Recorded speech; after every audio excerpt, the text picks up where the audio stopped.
Senator Henderson.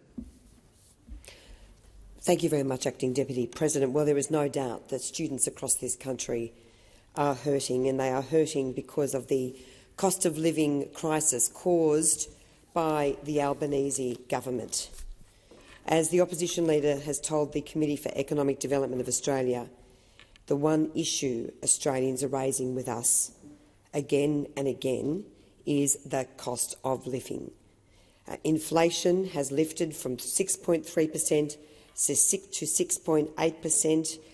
We know interest rate rise after interest rate rise, which is impacting on the cost of mortgages, the cost of rents, groceries, and of course the hideous broken promise, $275 a year. Labor promised 97 times before the election. That's how much Labor said that Australians' electricity bills would be reduced by, and what a laughingstock this government is. We have never seen a more crippling rise in the cost of living, including in electricity and gas bills, than under this government.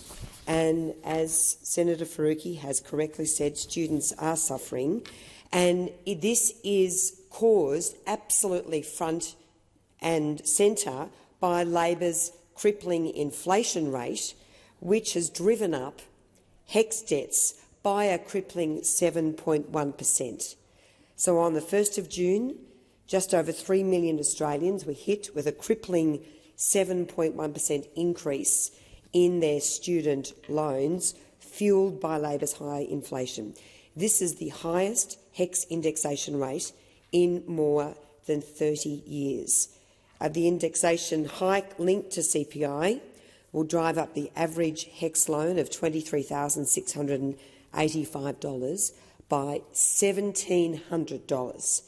And as we know, Mr Acting President, this additional liability, this massive increase in student debt, affecting literally millions of Australians, is even affecting the ability of Australians to borrow, because HECS debt is taken into account when you apply to borrow money from the bank to buy a home.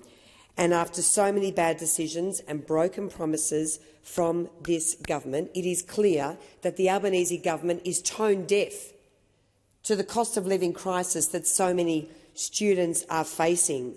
And it is astonishing that the Education Minister, Mr Clare, rather than be empathetic to the situation that so many students are in, made a point-blanket statement that he saw no case to change the HECS payment system until he realised that people were paying down their HECS debt, and that those payments were not being recognised in real time, and people are being indexed on the higher rate, which applies at the beginning of the financial year. And I have called for the HECS payment system, which is antiquated, to be reformed, and I am now pleased that the Education Minister is looking at this, but frankly he was asleep at the wheel. And this comes at a time when the government is proposing the Start-up Year Loan Scheme, which is a nonsense.